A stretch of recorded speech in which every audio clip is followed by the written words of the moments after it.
할렐루야. 주님께서 우리와 같이 계십니다. 하나님이 함께 하시니 오늘도 우리에게 좋은 일이 있을 줄 믿습니다. 오늘은 누가복음 3장 1절에서 3절 말씀 같이 보시겠습니다. 3장 1절부터 3절까지 우리 다 같이 합독합니다. 시작. 디베료 황제가 통치한 지 15해 곧 본디오 빌라도가 유대의 총독으로 헤롯이 갈릴리의 분봉왕으로 그 동생 빌립이 이두레와 드라고니 지방의 분봉왕으로 루사니아가 아빌레네의 분봉왕으로 안나스와 가야바가 대제사장으로 있을 때에 하나님의 말씀이 빈들에서 사가랴의 아들 요한에게 임한지라. 요한이 요단강 부근 각처에 와서 죄사함을 받게 하는 회개의 침례를 전파하니. 아멘. 오늘은 침례 요한의 사역에 대해서 같이 살펴보고 은혜를 나누겠습니다. 침례 요한의 사역의 역사적인 배경에 대해서 오늘 같이 읽은 부분은 말씀을 하고 있습니다. 1절 말씀 우리 같이 다시 한번 읽겠습니다.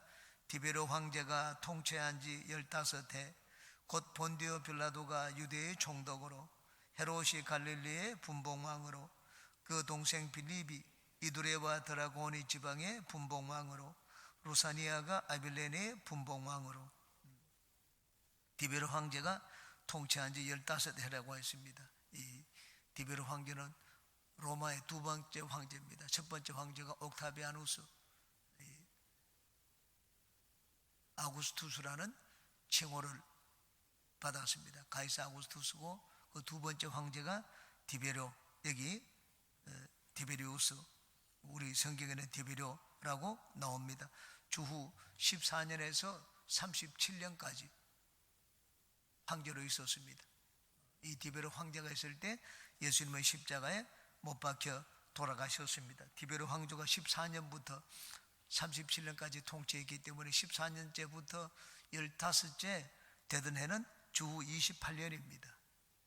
주후 28년에 침례 요한이 나타났습니다.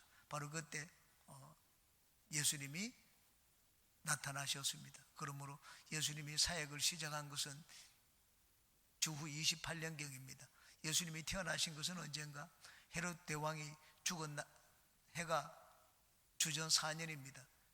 그런데 헤롯 대왕은 어린아이들을 죽일 때 난지 2살 아래 된 애들은 다 죽였습니다. 그러므로 예수님은 헤롯 대왕이 죽기 전에 2년 크게 봐서 주전 6년에서 주전 4년경에 태어났습니다. 28년에 침례 요한의 사역을 할 때 예수님이 와서 침례를 받았기 때문에 예수님이 이 사역을 시작한 이 나이를 정확하게 얘기하자면 주전 한 4년 또는 6년에서 시작해서 주후 28년이니까 33세 정도 되는 나이입니다. 예수님은 33세 정도가 되셔서 사역을 시작하셨고 그 해는 우리가 쓰는 달력으로 말하면은 주후 28년경이라고 보면 됩니다. 그 다음 곧 본디오 빌라도가 유대의 총독으로 있을 때입니다. 본디오 빌라도는 예수님을 십자가에 못 박아 죽인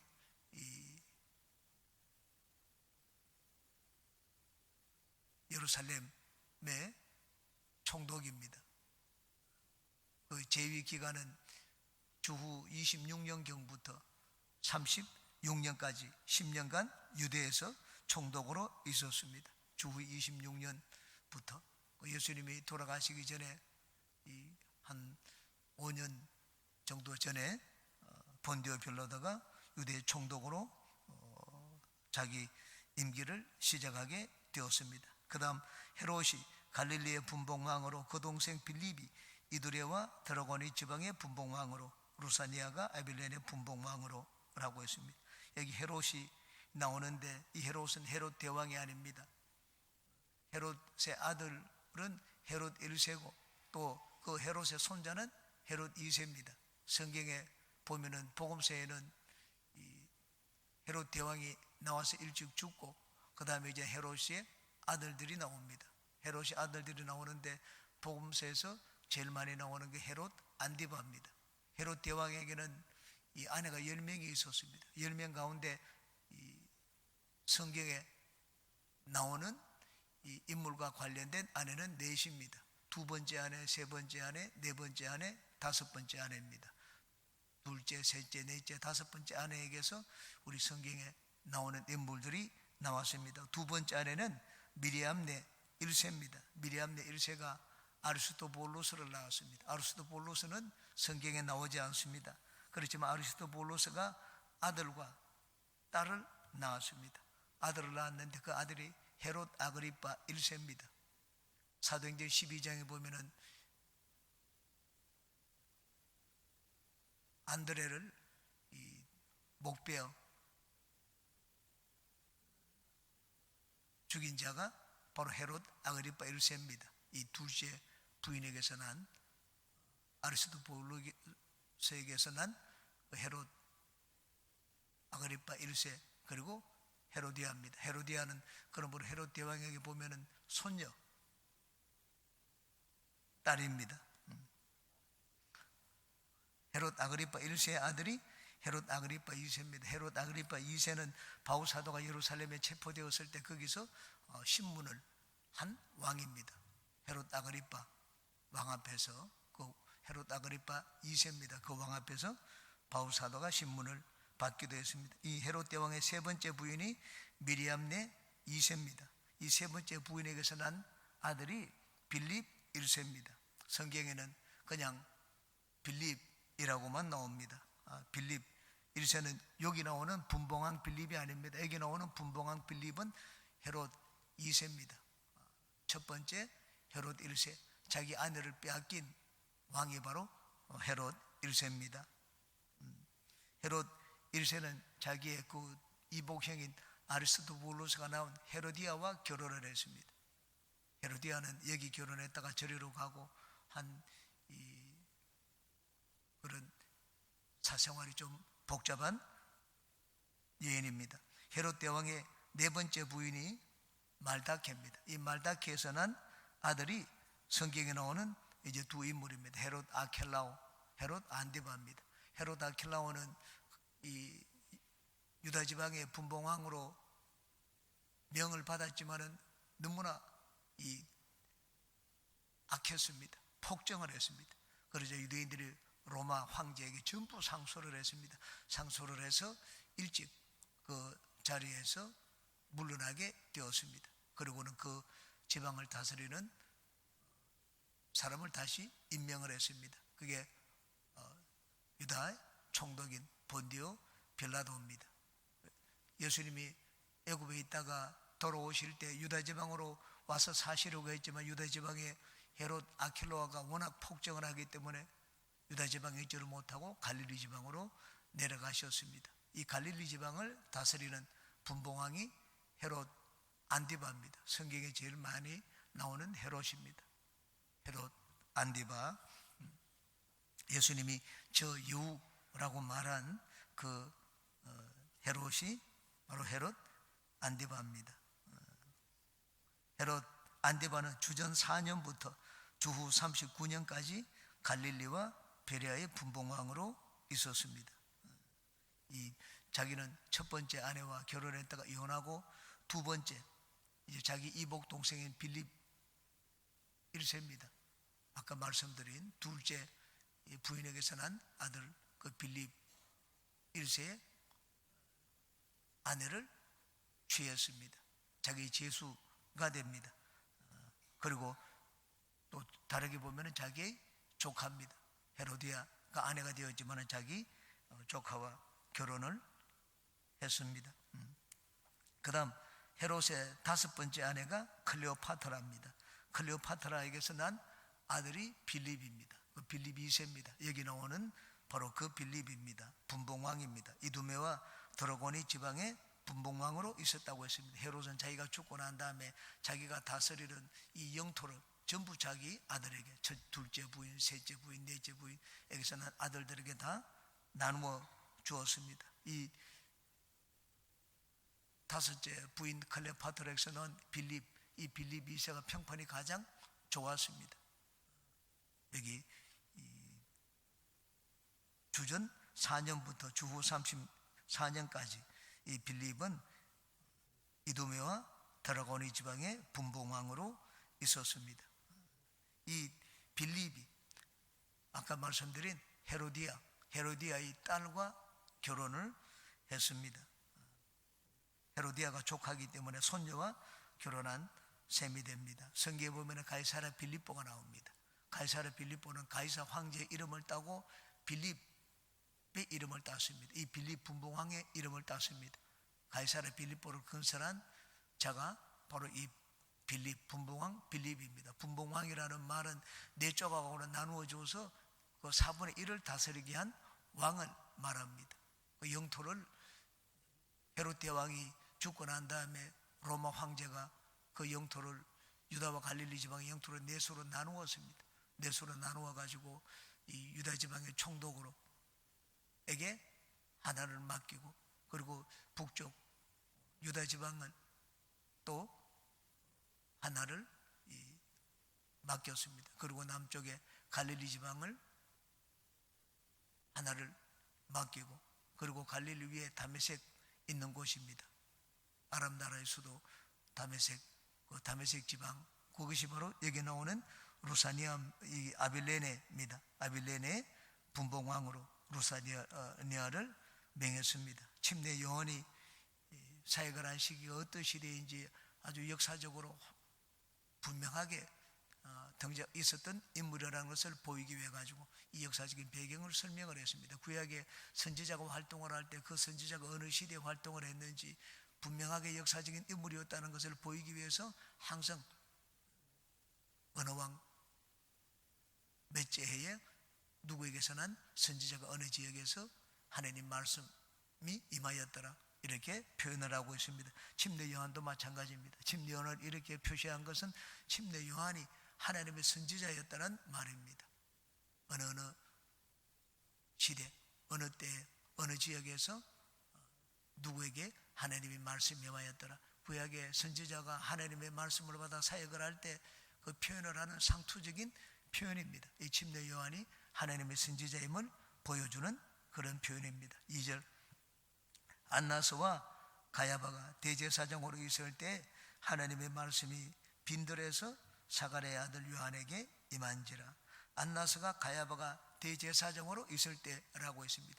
유대인에게는 대제사장은 종신제입니다. 한번 대제사장이 되면 죽을 때까지 그 자리에 있습니다. 죽고 난 다음에야 이제 대제사장을 뽑습니다.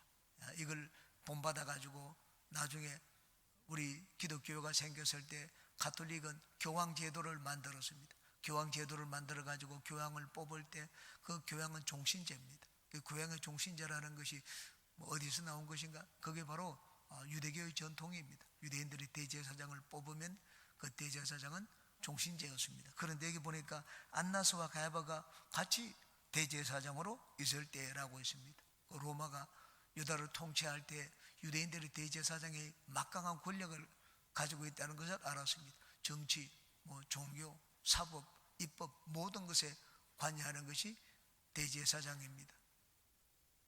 그래서 이 대제사장의 권한을 좀 줄여야 되겠다고 생각을 했습니다. 그래서 대제사장을 로마가 마음에 들면 세우기도 하고 마음에 들면 폐하기도 했습니다. 여기 안나스가 먼저 대제사장으로 있었습니다. 안나스가 대제사장으로 있었지만은 나중에 이 안나스를 대제사장직에서 폐했습니다. 그리고 안나스에게 5 아들이 있었는데 그 5 아들이 나중에 다 대제사장이 되었습니다. 그 중에 사위도 있었습니다. 이 가야바는 안나스의 사위입니다. 안나스가 자리에서 안나스를 로마가 폐하고 난 다음에 그 첫 번째 아들이 잠시 대제사장에 있다가 1년 뒤에 로마가 다시 다른 자를 세웠습니다. 가야바를 세웠습니다. 그래서 가야바가 오랫동안 대제사장으로 있었습니다. 로마는 한번 대제사장으로 세운 자를 자기가 폐하고 다른 자를 세웠습니다. 권력이 집중되지 않도록 하기 위해서. 그런데 유대인들은 그렇지 않았습니다. 유대인들의 전통은 한번 대제사장은 죽을 때까지 영원한 대제사장입니다.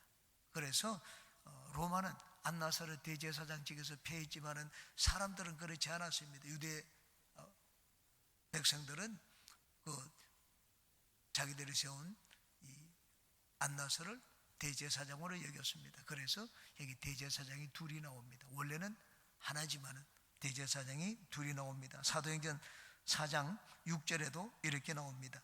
대제사장 안나스와 가야바와 요한과 알렉산더와 및 대제사장의 문중이 다 참여하여, 대제사장이 한 명인데 계속 로마가 교체를 시켰습니다. 말을 듣지 않으면.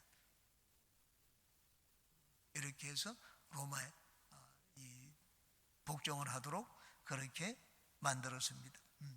어쨌든 누가는 침례 요한이 활동했던 당시의 시대적인 배경을 여기 구체적으로 이야기하고 있습니다. 로마의 이 정치적인 그 시대적인 배경을 이야기하고, 그리고 유대 거기 역사적인 시대적인 배경을 이야기했습니다. 이제는 침례 요한의 사역입니다. 하나님의 말씀이 빈들에서 사가랴 아들 요한에게 임한지라. 여기 대제사장이 나옵니다. 근데 그 대제사장 안나스와 가야바 권력으로는 최고의 권력자입니다. 종교적인 최고의 지도자입니다. 근데 하나님의 말씀이 그 종교적인 최고 지도자에게 임하였다고 하지 않았습니다. 하나님의 말씀이 누구에게 임했습니까? 사가랴 아들 요한에게 임했다고 했습니다. 사가랴 아들 요한이 어디 있을 때 임했습니까? 빈들에서 하나님의 말씀이 요한에게 임하였다고 했습니다. 빈들은 아무것도 없는 곳입니다. 거기는 편리함도 없습니다. 풍족함도 없습니다. 거기는 권력도 없습니다. 빈들에서 살기 위해서는 하나님을 의지하는 길 외에는 없습니다. 침례 요한이 먹은 양식을 보십시오. 메뚜기와 석청이었습니다. 꿀이었습니다. 그것을 먹고 빈들에서 살았습니다. 오직 하나님만 바라보고 의지했습니다.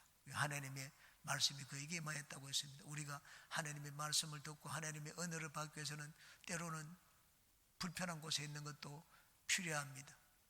우리가 항상 좋은 쪽만 찾는데, 여러분, 좋은 쪽에서 하나님의 말씀과 은혜가 임하지 않습니다. 때로는 불편한 곳에 하나님의 은혜가 있습니다. 제가 처음 예수님을 믿을 때 기도원회를 종종 갔습니다. 한 달에 한 번씩.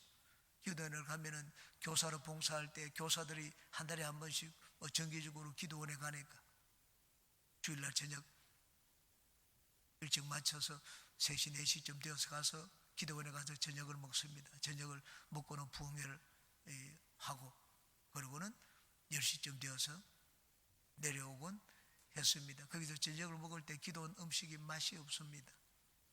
맛이 없는데 교사들 가운데는 그 음식이 맛이 없다고 반찬 투정을 하고 기도원 음식을 불평하는 사람들이 있는 걸 저는 옆에서 봤습니다. 속으로 생각을 했습니다. 맛있는 음식 먹기 싶으면 왜 기도원에 왔느냐? 기도원에 올 때는 이미 맛없는 음식 먹을 걸 생각하고 와야 되지 않느냐? 저는 그렇게 생각을 했습니다. 기도원에 은혜를 받으러 오는데 잠자리가 불편한 거 감수해야죠. 음식이 맛없는 것도 감수해야죠. 하나님의 은혜는 내가 불편함을 감수하는데 임합니다. 우리가 주님을 섬기는 것도 마찬가지입니다. 나는 편하고 좋은 쪽으로 그런 환경 가운데서 주님을 섬기겠다고 하면 하나님의 은혜가 임하지 않습니다. 침례 요한이 빈들에서 사역을 할 때 하나님의 말씀이 임하였다고 말씀을 했습니다. 하나님의 은혜는 때로는 불편한 곳에 임합니다. 제가 여기 와서 한 3년째 되던 때입니다. 그때 브라질에 세계 복음주의 이 로잔 운동 40주년 기념 행사가 있다고 해서 이영훈 목사님 명을 받아가지고 브라질에 잠시 다녀온 적이 있습니다. 그때 다녀왔다가 존 스토트 목사님에 대해서 이야기를 들었습니다. 복음주의 신학자입니다. 장로교라든가 이 복음주의 자들에게는 존 스토트는 우상과 같은 자입니다. 한국에 번역된 책도 많이 있습니다. 저는 거기 가서 그분의 삶에 대해서 이야기를 들었습니다. 존 스토트 목사님이 나이가 그 당시에 많았습니다. 지금은 물론 소천했습니다. 그리고는 어디서 생활을 하느냐? 캐빈에서 생활한다는 말을 들었습니다. 이 문명의 삶에서 은퇴를 하고 난 다음에 글을 쓰고 생활을 하는데 산속에 캐빈에서 생활한다. 그 캐빈에는 전기가 들어오지 않습니다. 불도 들어오지 않습니다. 아무것도 이 문명의 혜택을 받지 못하는 곳입니다. 산속 오두막집입니다. 거기서 생활하고 빛이 있으면 책을 읽고 글을 쓰고, 그리고 어두우면 잠을 자고 기도하고 그렇게 생활한다는 말을 들었습니다. 저는 그 얘기를 듣고 참 감동을 받았습니다. 저는 개인적으로 존 스토트 목사를 좋아하지 않습니다. 나하고 신학적인 그 성향이 다르고 색깔이 다르기 때문에. 그러나 그분의 삶을 보고는 제가 고개를 숙였던 적이 있습니다. 우리가 세상의 불편한 가운데 있을 때 하나님은 위로를 주십니다. 은혜가 무엇입니까? 하나님이 주시는 위로입니다. 여기 요한이 빈들에서 생활을 할 때 하나님께서 말씀으로 위로를 해 주셨습니다. 그러므로 우리는 좋은 환경에 살 때도 감사하고 좋지 않은 환경에 있을 때도 감사하며 살아야 됩니다. 왜? 좋지 않은 환경 가운데서는 환경으로는 내가 좋은 것 얻지를 못하지만 하나님으로부터는 위로를 받기 때문입니다. 그러므로 우리는 좋을 때는 좋아서 감사하고 좋지 않을 때는 하나님을 바라보고 감사하는 우리 모두가 되시기 바랍니다. 3절입니다. 같이 읽습니다. 요한이 요단강 북은 각처에 와서 죄사함을 받게 하는 회개의 침례를 전파하니, 하나님 말씀을 받은 침례 요한이 이제 나가서 하나님 말씀을 전했습니다. 어디서 전했습니까? 요단강 북은 각처에 와서 전파했다고 말씀을 했습니다. 하나님의 말씀을 받았으면 이제는 전해야 됩니다. 빈들에서 하나님 말씀이 침례 요한에게 임했습니다. 하나님 말씀을 받았으니까 막 나 혼자만 간직해야 되겠다. 그건 하나님이 나에게 말씀을 주신 이유를 잘 의미나 목적을 올바로 깨닫지 못하는 것입니다. 하나님이 나에게 말씀을 주십니다.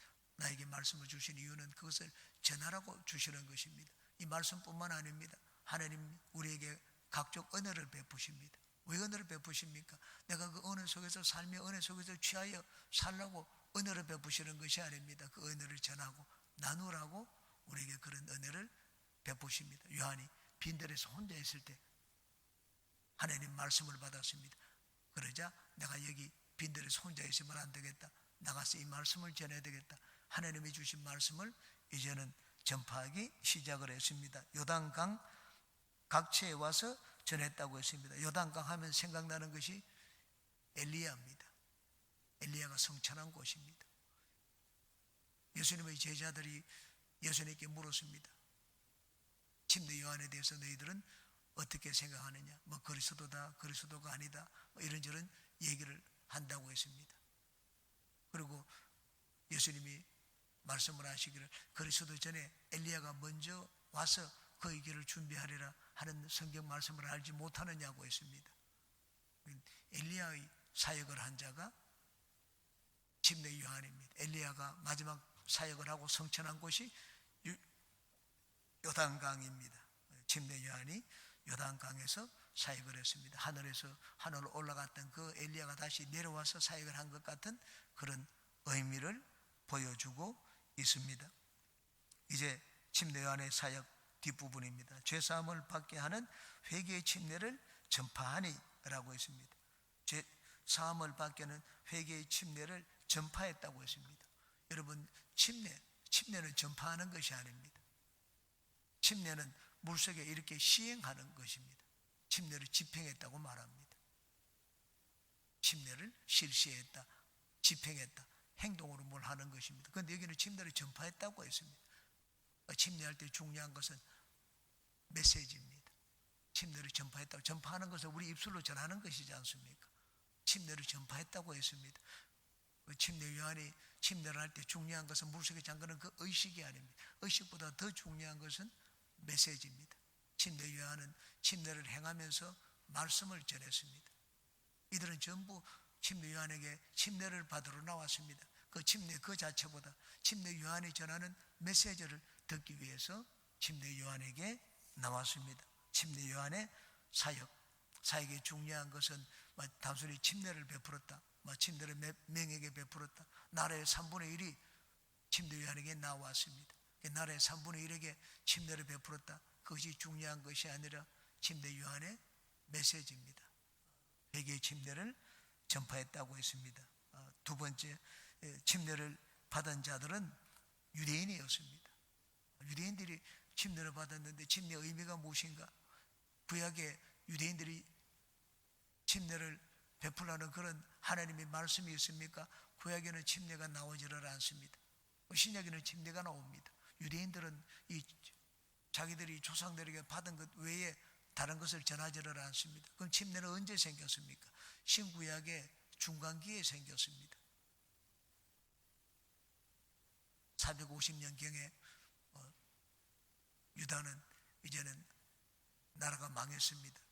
그리고 예수님이 탄생할 때까지 한 500년 가까이 나라가 없이 살았습니다. 그때 생겨난 것이 바로 침례입니다. 이방인들이 예수님을, 하나님을 믿고 개종을 하기 위해서는 할례를 받으라고 했습니다. 그런데 할례를 받는 것일 뿐만 아니라 유대인들이 개종하는데 중요한 것은 이 당시에는, 예수님 당시에는 침례였습니다. 유대인들이 개종할 때. 그러므로 침례 요한이 이 사역을 할 때 이 침례의 중요한 의미는 개종하는 것입니다. 회개하는 것입니다. 내 삶을 바꾸는 것입니다. 그런 의미가 있었습니다. 나는 완전히 이제는 내 삶을 돌이키고 하나님 앞에 내 삶을 바치겠다 하는 그런 의미로 침례를 받았습니다. 오늘날 이 침례를 우리에게 적용시켜 보시기 바랍니다. 침례는 한 번 받습니다. 나는 침례를 한 번 받았다.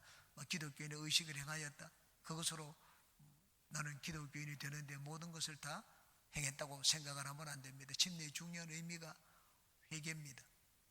회개, 내 삶을 돌이키겠다는 의미입니다. 이런 의미의 침례는 우리가 늘 생각을 해야 됩니다. 한 번 나는 침례를 받았다고 잊으면 안 됩니다. 회개는 한 번 해서 잊으면 안 됩니다. 내가 예수님을 믿을 때 한 번 회개했다. 나는 죄인입니다. 이제 주님께 돌아왔습니다. 새 삶을 살겠습니다. 한 번 회개로 끝나면 안 됩니다. 회개는 우리가 평생을 살면서 내 마음을 매일 살펴보는 것이 회개입니다. 침례 요한이 베푼 침례의 의미입니다. 회개의 침례라고 말씀을 했습니다. 침례 요한이 일으킨 것은 회개 운동이었습니다. 회개 운동. 왜 회개 운동을 했습니까? 장차 임할 메시아를 위하여 메시아의 때를 준비하기 위한 것입니다. 메시아가 오시면은 우리가 메시아를 맞이해야 될 것이지 않습니까? 메시아를 맞이하기 위해서는 준비를 해야 됩니다. 우리 이 신방을 할 때 보면은 가정마다 그냥 집을 깨끗이 청소해 놓은 것을 저는 늘 복원을 했습니다. 이 성도님들이 주의 종이 이번에 우리 가정에 오신다.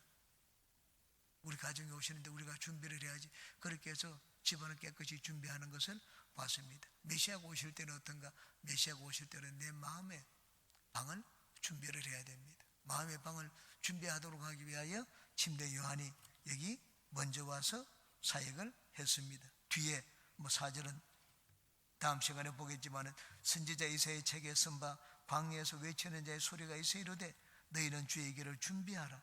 그의 오실 길을 곧게 하라고 말씀을 했습니다. 주의 길을 준비하는 것. 침례 요한의 사역입니다. 침례 요한이 회개 침례를 베풀었다고 했습니다. 이 회개 운동의 의미가 무엇인가? 그건 장차 메시아의 때를 준비하는 사역이었습니다. 그 다음 죄사함을 받게 하는 회개의 침례라고 했습니다. 죄사함을 받게 하는, 이 오해를 하면 안 됩니다. 침례가 곧 죄사함을 주는 것이라고 생각을 하면 안 됩니다. 가톨릭에서는 어릴 때 아이들에게 세례를 줍니다. 아이들은 본인은 알지도 못합니다. 유아 세례를 줍니다. 유아 세례를 주면 유아는 구원을 받습니다. 세례 그 자체에 구원의 능력이 있다. 그렇게 주장을 합니다. 이게 가톨릭의 가르침입니다. 루터가 거기 종교개혁을 했습니다. 그렇지 않다. 구원을 받기 위해서는 믿음으로 구원을 받는데, 믿음은 내가 의지적으로 하나님 앞에 내 마음을 드리는 것이 믿음이라고 주장을 했습니다. 그러므로 아직 생각도 못하고 말도 못하는 어린아이에게 세례를 베풀었다고 아이가 구원받는 것은 아니라고 주장을 했습니다. 이게 죄사함을 받게 하는 회개의 침례라고 했습니다. 죄사함은 누가 주는 것인가? 죄사함은 침례가 주는 것이 아닙니다. 침례라는 그 의식 안에 죄사함의 은혜와 능력이 있는 것이 아닙니다. 그 죄사함은 하나님이 주시는 것입니다. 침례 의미, 의식의 의미는 무엇입니까? 의식은 나를 보이는 것입니다. 나는 하나님 앞에 이렇게 회개하는 나의 마음을 보입니다. 그런 의식을 해가고 그런 태도를 가지고 나아가면 이제 하나님이 우리를 불쌍히 여겨주십니다. 불쌍히 여겨주셔서 죄사함의 은혜를 베풀어 주십니다. 회개가 무엇입니까? 회개는 죄사함의 조건이 아닙니다. 내가 회개했다고 해서 나는 죄사함을 받았다. 회개를 해도 하나님이 죄사함을 해주시지 않으면 용서를 못 받습니다. 회개는 인간의 행위입니다. 침례는 인간의 행위입니다. 죄사함은 하나님의 영역에 속하는 것입니다. 내가 인간이 할 바를 다 했다고 해서 무엇을 얻었다고 할 수가 있습니까? 하나님이 주셔야지 얻는 것입니다. 침례를 받았다고 해서 우리가 죄사함 받는 것도 아니고, 침례를 베풀었다고 해서 죄사함 받는 것도 아닙니다. 내가 믿었다고 해서 죄사함 받습니까?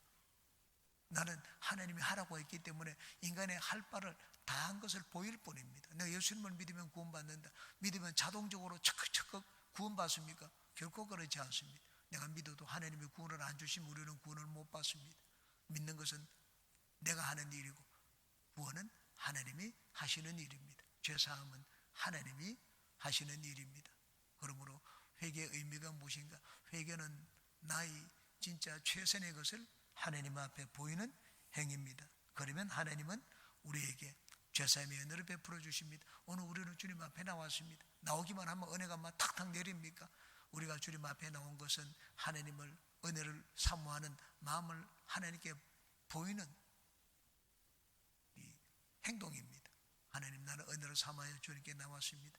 하나님 없이는 살 수 없고 하나님의 은혜를 주셔야지만 내 인생은 행복하고 복을 얻기 때문에 주님 앞에 나왔습니다. 그래서 우리는 주님께 나온 것입니다. 막 나오기만 하면 착정무시 자동적으로 해결되는 것이 아닙니다. 우리가 주님을 찾는 것은 인간이 할 바를 그냥 나의 진짜 인간이 할 수 있는 이 최선의 것을 하나님 앞에 보이는 행동입니다. 그런 것을 보면 하나님은 우리를 불쌍히 여겨주십니다. 불쌍히 여겨주셔서 은혜를 베풀어 주십니다. 그러므로 우리는 하나님 앞에 나아갈 때 내가 이렇게 했다 저렇게 했다 하나님을 섬겼습니다. 그것 했다고 해서 자동적으로 저절로 내가 하나님 앞에 무엇을 얻는 것처럼 생각해서는 안 됩니다. 나의 모습을 불쌍히 여겨달라고 나의 모습을 보일 뿐입니다. 하나님 앞에 매달리는 나의 모습을 보일 뿐입니다. 우리가 그런 모습으로 그런 마음의 태도를 가지고 주님께 나아가면 주님은 우리에게 은혜를 베풀어 주십니다. 오늘 이 시간에도 은혜를 구하는 모든 분들에게 하나님이 은혜를 내려주시기를 주님의 이름으로 축원합니다.